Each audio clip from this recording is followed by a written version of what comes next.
Selamat siang anak-anak.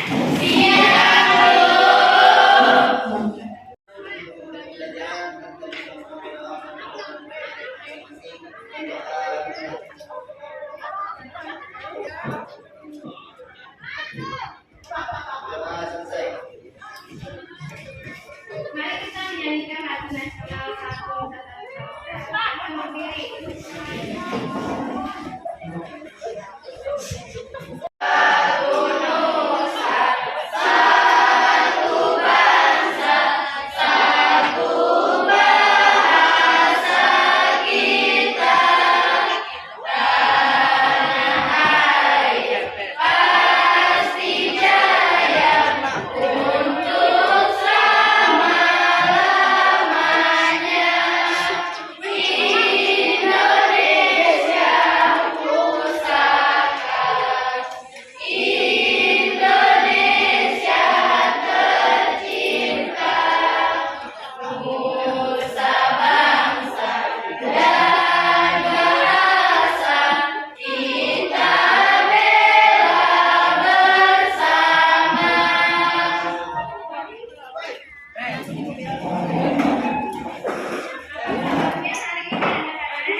Kemudian kita masuk pembelajaran hari ini, yaitu pelajaran prakarya dan kewirausahaan pertemuan ketiga. Kemarin kita sudah masuk ke pertemuan pertama dan kedua, yaitu tentang tanaman pangan. Apa yang kalian ketahui tentang tanaman pangan?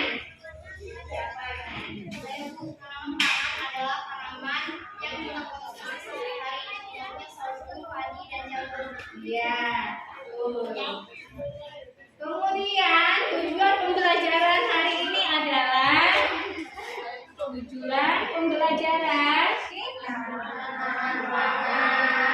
ya, identifikasi jenis tanaman pangan. Nah, ini adalah tujuan pembelajaran kita pada pertemuan ini. Sebelum kita masuk ke diskusi, mari apa saja yang terdapat di dalam itu?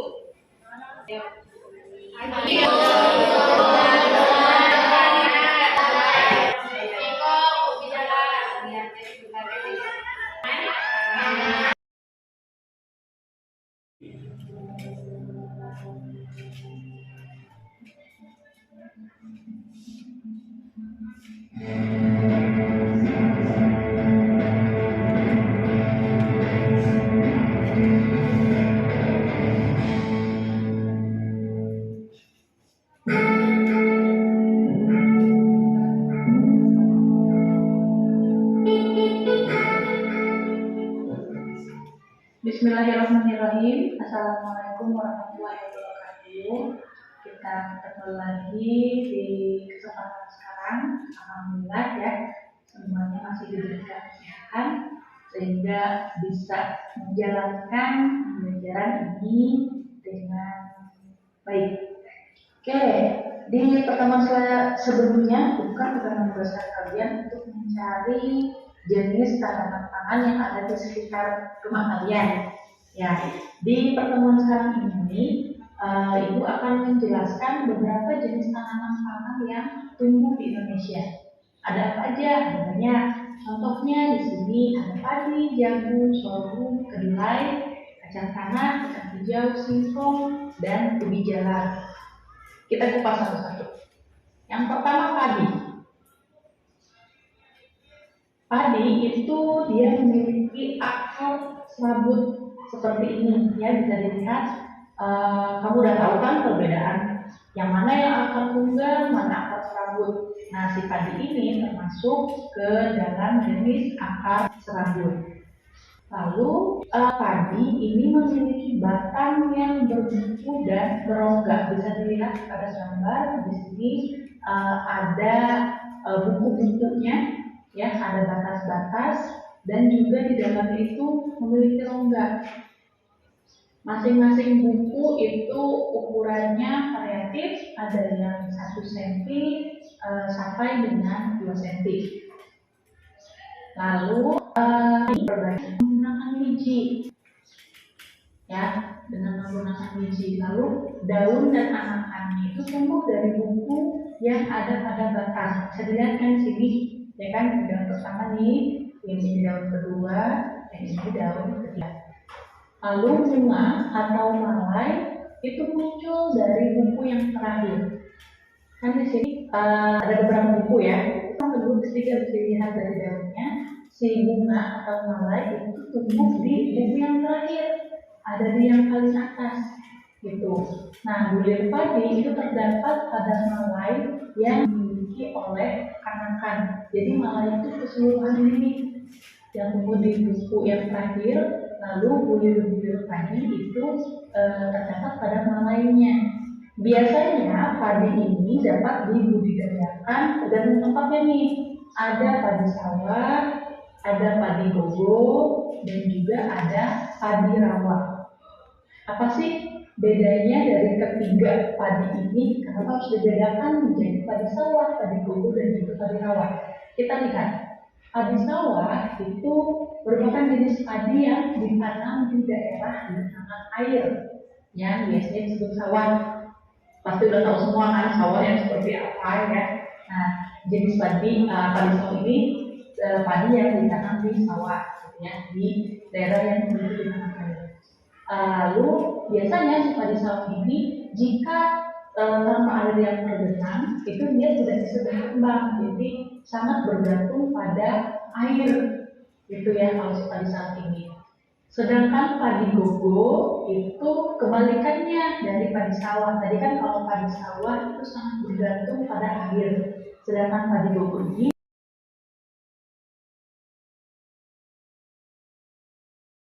di daerah yang hanya bisa bercocok tanam padi gogo ini menggunakan model tumpang sari. Apa sih model tumpang sari itu? Model tumpang sari yakni dalam sekali tanam itu nggak hanya tanam padi, tapi juga tanaman lain dalam satu lahan. Itu tumpang sari. Terus biasanya padi gogo ini tumpang sari itu dengan hidung atau setel pohon. Sedangkan padi rawa itu jenis padi atau biasa juga disebut dengan padi pasang surut, itu tumbuh liar di daerah rawa-rawa. Selain di Kalimantan, padi tipe ini juga ditemukan di lembah Sungai Gangga di India, ya. Nah, ini padi yang rawa banyak. Si padi rawa ini dia mampu batang yang panjang, jadi sebatang itu akan mengikuti perubahan kedalaman air yang ekstrim, gitu. Jadi menyesuaikan karena dia tumbuhnya di rawa yang banyak airnya. Selanjutnya ada jagung. Gila banget ya gambar jagungnya, jadi bisa makan jagung. Nah, jagung ini dia memiliki batang tunggal yang terdiri atas buku dan ruas.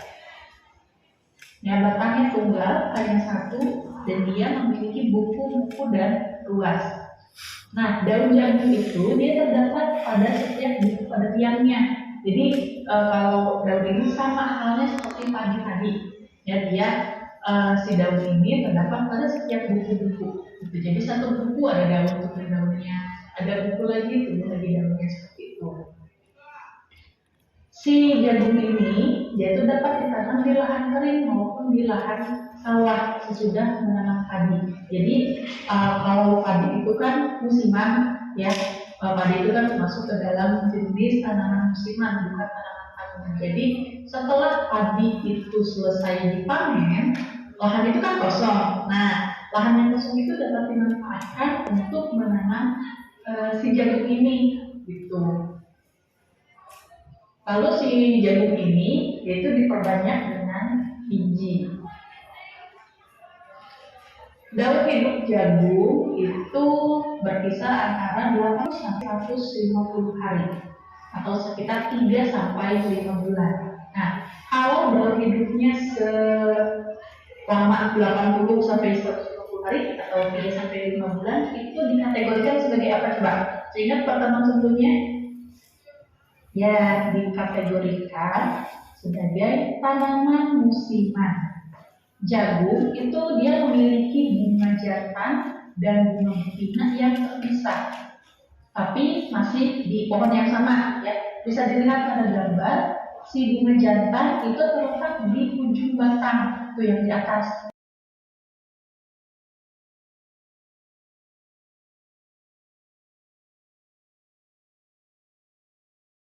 Sorghum ini lebih tinggi dari jagung ya, tingginya itu bisa mencapai 6 meter dan diperbanyak dengan biji. Sorghum juga bisa menjadi pengganti nasi yang kaya akan manfaat. Dalam biji sorghum itu kaya akan nutrisi. Sorghum juga kaya kandungan niacin, tiamin, vitamin B6, juga zat besi dan mangan. Bahkan nih, kandungan protein, vitamin, dan mineralnya itu lebih tinggi daripada beras. Secara keseluruhan, nutrisi sorghum mirip dengan nutrisi hazelnut yang banyak ditemukan pada oatmeal. Jadi sorghum ini bisa menjadi alternatif ya bagi kalian yang kurang suka dengan nasi. Tuh. Sorghum memiliki bunga yang tersusun dalam helai yang terdapat di ujung batang. Jadi ini seperti padi tadi ya, bunga si bijinya itu ada di helai, gitu ya. Buahnya berupa butiran bulat, tapi ukurannya itu lebih kecil daripada biji jagung. Sorghum dapat ditanam pada berbagai kondisi lahan, baik itu lahan yang subur ataupun kurang subur, karena sorghum ini memiliki daya adaptasi yang luas, jadi dia fleksibel, bisa ditanam di kondisi yang gimana aja ya, baik itu lahan subur ataupun kurang subur. Sorghum ini tetap bisa kering atau di sawah sesudah panen padi. Jadi padi sudah dipanen itu selain bisa jagung, bisa jadi alternatifnya ditanami dengan tanaman kedelai. Daun dan polong kedelai itu memiliki bulu seperti yang bisa dilihat pada gambar ya, daun dan polongnya memiliki bulu. Lalu polong kedelai yang telah masak atau yang sudah matang itu ditandai dengan kulit polongnya yang berwarna coklat. Kalau di sini kan berwarna hijau, artinya si kedelai ini belum matang gitu ya, belum siap panen. Kedelai ini unik nih, dia daunnya ada dua jenis, ada daun tunggal yang seperti ini dan juga ada daun bertiga atau trifoliate. Berdasarkan warna bijinya, kedelai itu bisa dibedakan menjadi kedelai kuning, kedelai putih, kedelai coklat, dan juga kedelai hitam. Nah, kedelai ini biasanya digunakan sebagai bahan baku untuk membuat kecap. Sekarang, coba kamu cari tahu ya nama ilmiah dari tanaman yang ada di oat ini. Dari padi, jagung sampai ke ubi jalar, kamu cari tahu nama ilmiahnya apa. Kalian tuliskan di buku catatan, lalu fotokan dengan jelas, jangan lupa dikasih nama atasnya. Lalu kalian upload di Classroom. Nanti di Classroomnya ada keterangan tugas 3 ya, nanti bisa dilihat di sana. Jadi jangan upload di tugas 1 atau tugas 2. Oke, untuk pertemuan sekarang cukup sekian. Sisanya dari kacang tanah sampai ubi jalar kita bahas di pertemuan selanjutnya.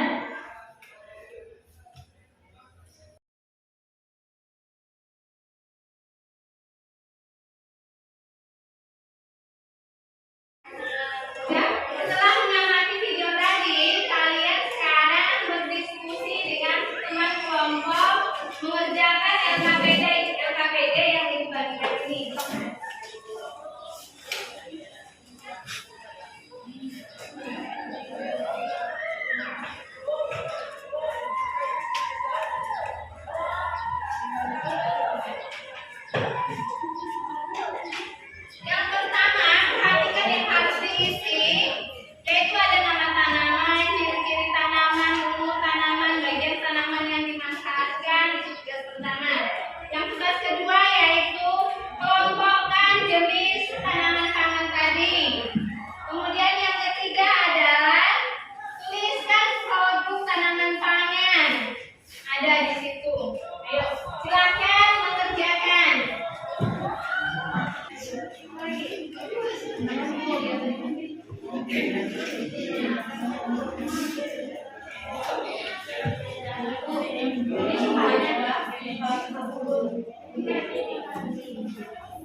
Dibaca lagi.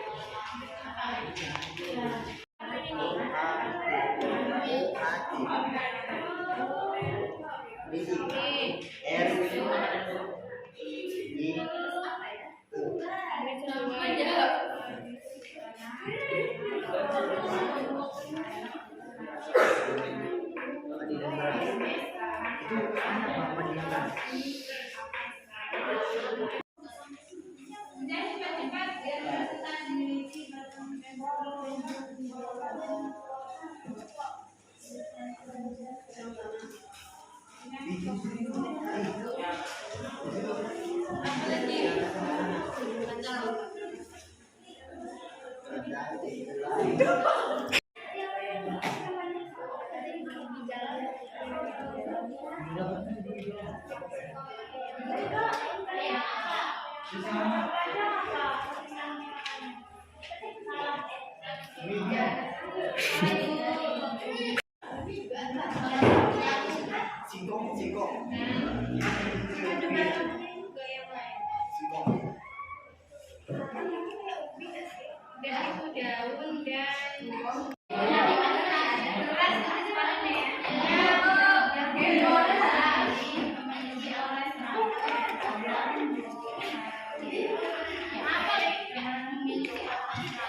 kelompoknya. Sekarang kalian mempresentasikan hasil dari kerja kelompok masing-masing. Ibu persilakan, yang pertama adalah kelompok 1. Dipersilakan.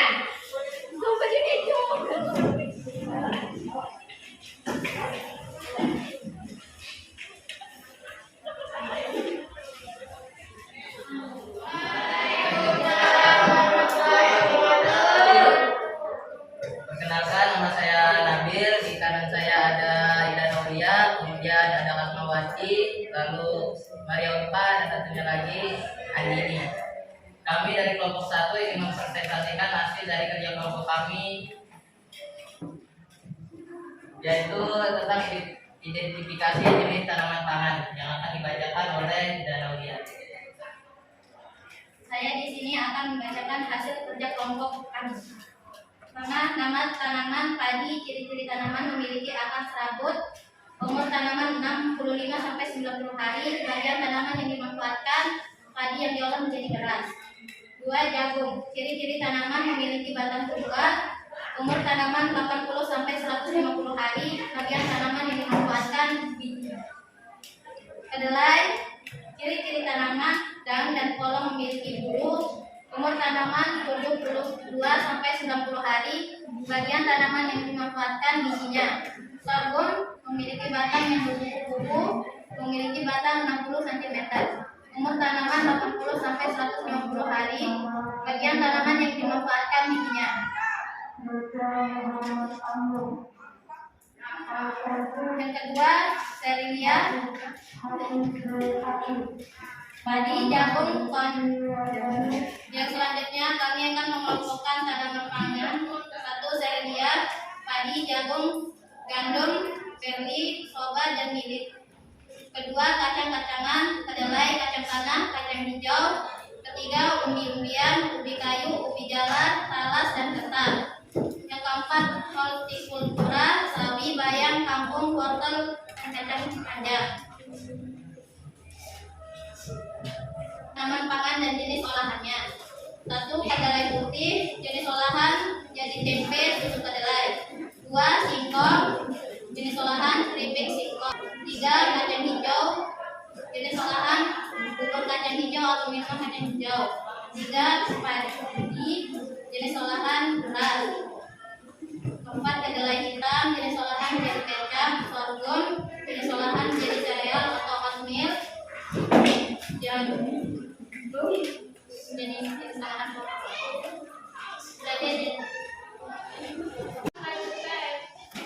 Kami persilakan kepada Bapak untuk mengajukan pertanyaan. Kami ajukan akan membuka sesi pertanyaan. Satu pertanyaan untuk tiap kelompok, Bu. Satu aja. ya. Kami akan membuka sesi pertanyaan satu pertanyaan untuk setiap kelompok. Kami persilakan. Kami persilahkan. Kami disebut negara agraris.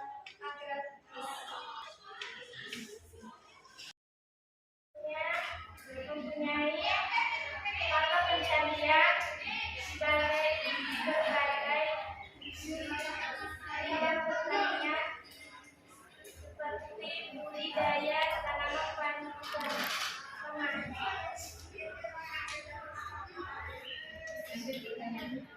Sudah puas apa belum? Sudah. Lanjut pertanyaan berikutnya. Kami dari kelompok 2 ingin bertanya, bagaimana ciri yang paling penting dari tanaman pangan yang mengandung karbohidrat tinggi? Dari kelompok 2, tanaman pangan yang mengandung karbohidrat tinggi merupakan tanaman yang tidak beracun dan aman dikonsumsi oleh manusia. Puas. Kami dari kelompok 4 ingin bertanya, mengapa sumber pangan lokal lebih ramah lingkungan? Saya akan menjawab pertanyaan dari kelompok 4. Sumber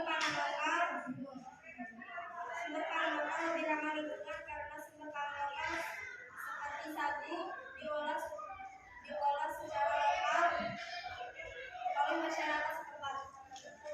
Dari kelompok kami,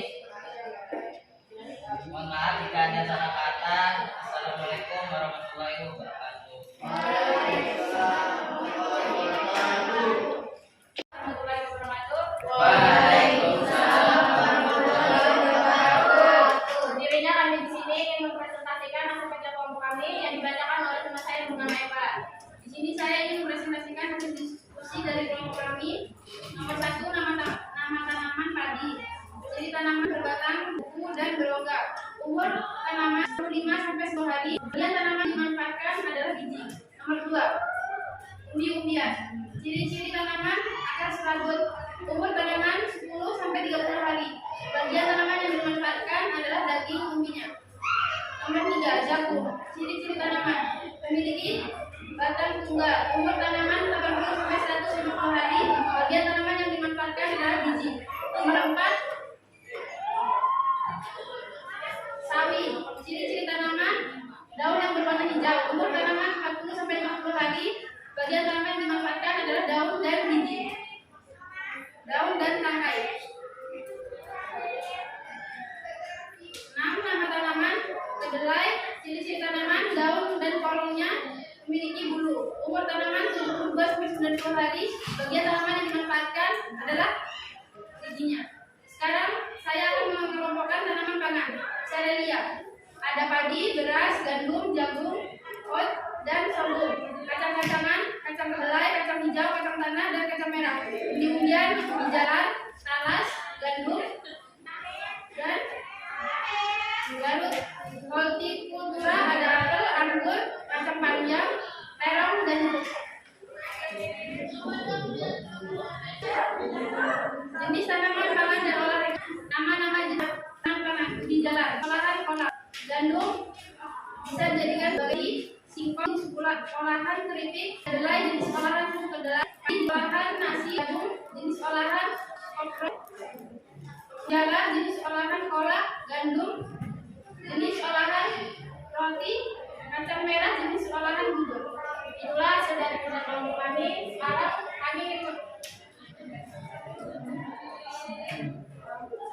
kami ingin membuka sesi pertanyaan. Silakan yang mau bertanya. Saya dari kelompok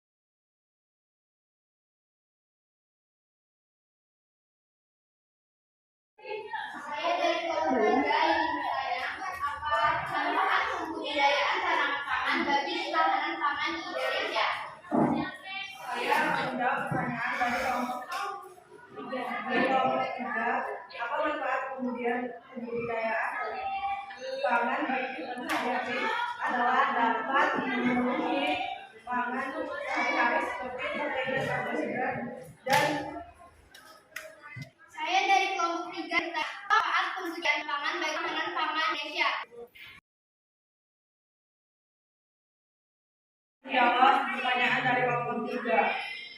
Manfaat pembudidayaan pangan bagi kehidupan sehari-hari adalah dapat memenuhi kebutuhan pangan sehari-hari seperti protein dan karbohidrat dan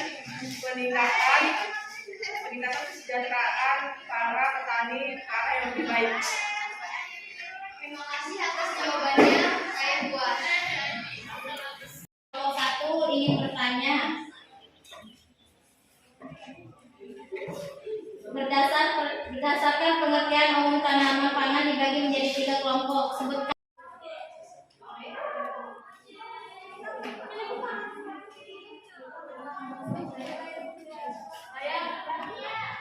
Saya akan menjawab pertanyaan dari kelompok 1. Pengertian umum tanaman pangan dibagi menjadi 3 kelompok ialah tanaman pangan penunjang, tanaman pangan suplemen. Apakah Anda puas? Puas. Saya dari kelompok 4 ingin bertanya, sebutkan jenis tanaman pangan yang tumbuh di Indonesia. Kelompok 4 adalah padi, sorghum, jagung, kedelai, kacang tanah, kacang hijau, singkong, dan bumbu jalan. Apakah puas kelompok 4? Ya, hasil dari presentasi kami. Assalamualaikum warahmatullahi wabarakatuh.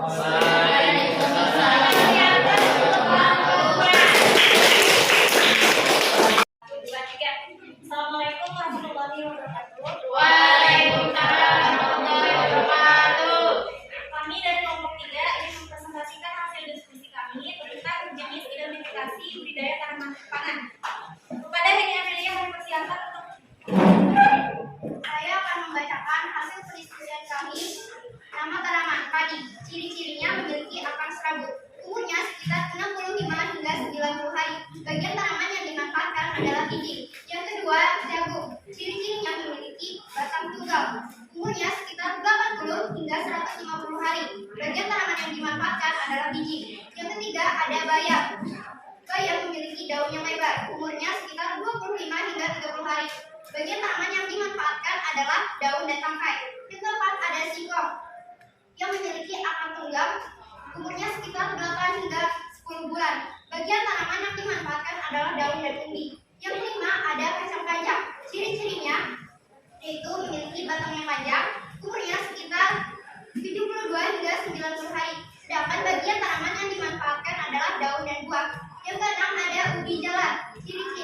Ciri-cirinya memiliki batang panjang menjalar, umurnya sekitar 4 hingga 4,5 bulan. Bagian tanaman yang dimanfaatkan adalah daun dan umbi. Yang ketujuh, ada kacang hijau. Ciri-cirinya seperti batang bercabang, umurnya sekitar 55 hingga 65 hari. Bagian tanaman yang dimanfaatkan adalah biji. Sekarang kami akan mengelompokkan tanaman pangan. Di kelompok serealia ada padi, jagung, gandum, sorghum, barley, oat, dan rye. Di kacang-kacangan ada kedelai, kacang tanah, kacang hijau, dan kacang panjang. Di umbi-umbian ada ubi jala, ubi kayu, ubi lapis, talas, kentang, gandum, garut, dan gembiri. Dan yang terakhir di hortikultura ada daun singkong, kacang panjang, bayam, kangkung, brokoli, kol, gambas, genjer, dan buncis.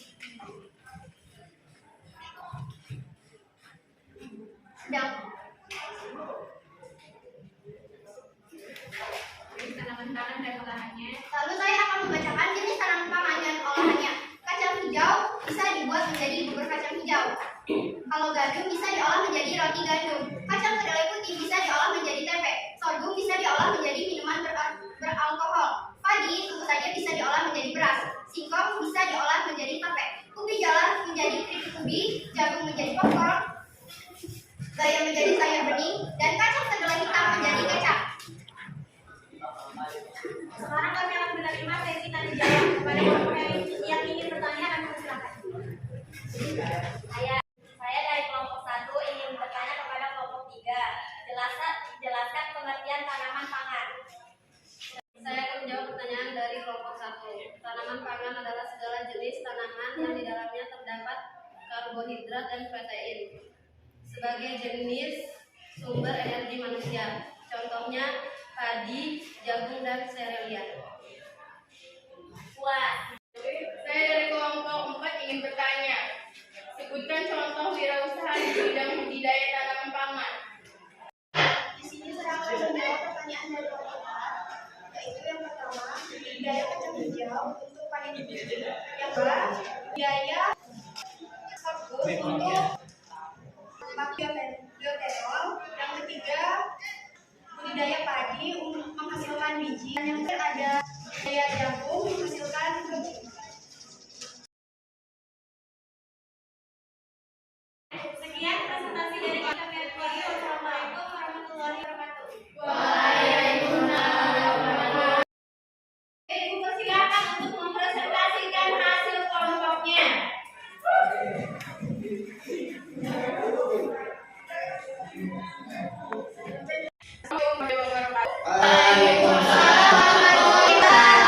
Kami dari kelompok 4 presentasi hasil kerja kelompok kami. 1. Ciri-ciri memiliki akar sud, umur tanaman 65-90 hari yang dimanfaatkan adalah biji. 2. Jagung. Ciri-cirinya memiliki batang tunggal, umur tanaman 80-150 hari yang dimanfaatkan adalah biji. 3. Singkong. Ciri-ciri memiliki akar tunggang, umur tanaman 4-10 bulan yang dimanfaatkan adalah daun dan ubi. 4. Kacang panjang. Ciri-ciri memiliki batang yang panjang, umur tanaman 70-90 hari yang dimanfaatkan adalah daun dan buah. 5. Bayam. Ciri-ciri daunnya lebar, umur tanaman 25-30 hari yang dimanfaatkan adalah daun dan tangkai. 6. Kacang hijau. Ciri-ciri bercabang, umur tanaman 55-65 hari yang dimanfaatkan adalah biji.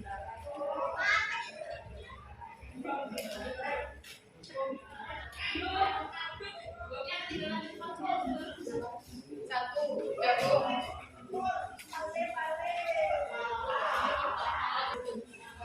Serealia. 1. Jagung. 2. sorghum. 3. oat. 4. Kacang-kacangan. 1. Kacang kedelai, kacang tanah, kacang hijau, kacang merah, umbi-umbian, ubi jalar, singkong, talas, gandum, gambir, impul, sagu bayam, kacang panjang, kol.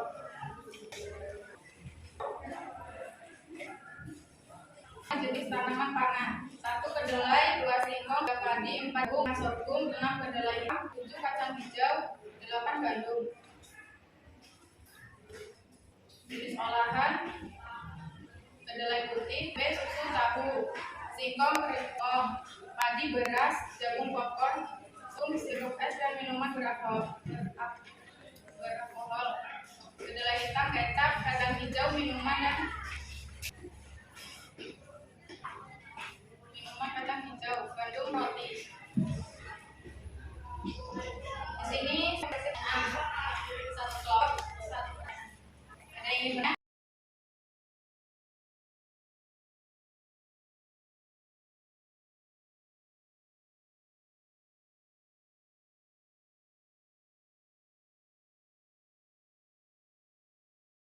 yang bertanya?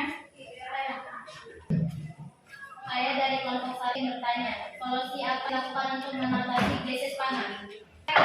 Saya akan menjawab pertanyaan satu. Solusi yang dilakukan untuk mengatasi krisis pangan itu adalah satu, mengatasi perubahan yang berdampak pada kesehatan, harga dan produksi pangan, memastikan keragaman, meningkatkan produksi, dan kurangi kerusakan dan membantu penghargaan. Apakah tolong panel? Wah. Ya, presentasi dari kami. Kami akhiri wassalamualaikum.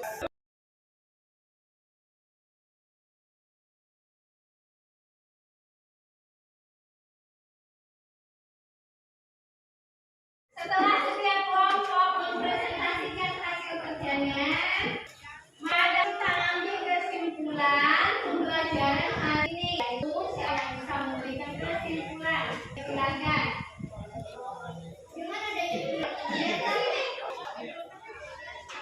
Dengan adanya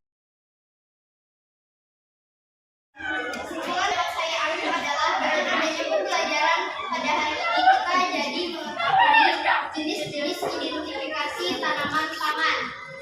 Dan kesimpulan yang lain adalah tanaman pangan bisa dibagi menjadi 3 jenis. Pertama, tanaman pangan utama, yang kedua tanaman pangan suplemen, dan yang terakhir adalah tanaman pangan penunjang.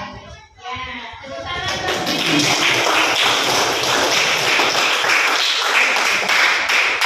Ya, sebelum pelajaran berakhir, sekarang mari pembelajaran kita hari ini adalah kita dapat mengetahui jenis identifikasi tanaman pangan dan tanaman pangan bagian mana saja yang bisa diolah menjadi makanan. Itu adalah kesimpulan pelajaran hari ini. Ya kan? Karena hari ini kalian sudah mempelajari dari bahan pangan.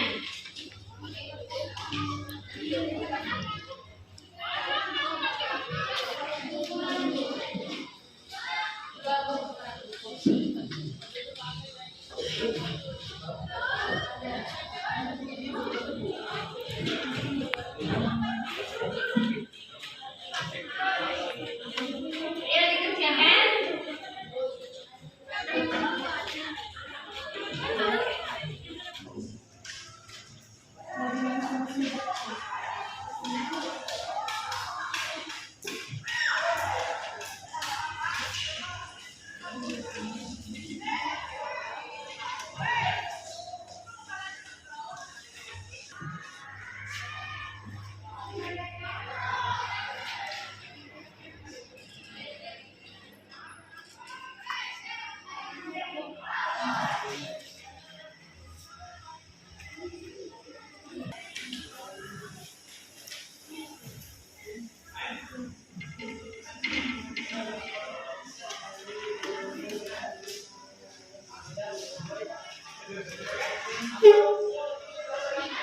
Kalau tidak menyimpulkan.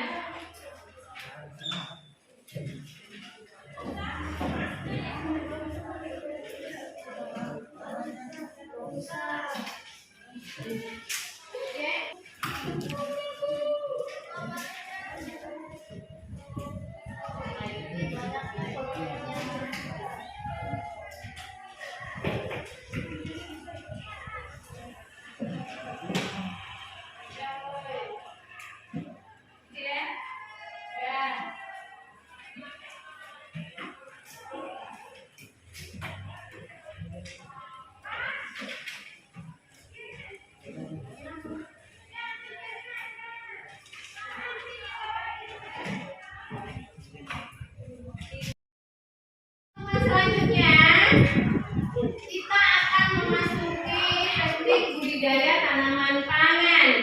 Tapi sebelum itu kalian harus mengerjakan PR, yaitu mencari nama latin jenis tanaman pangan dan akan dikumpulkan minggu depan.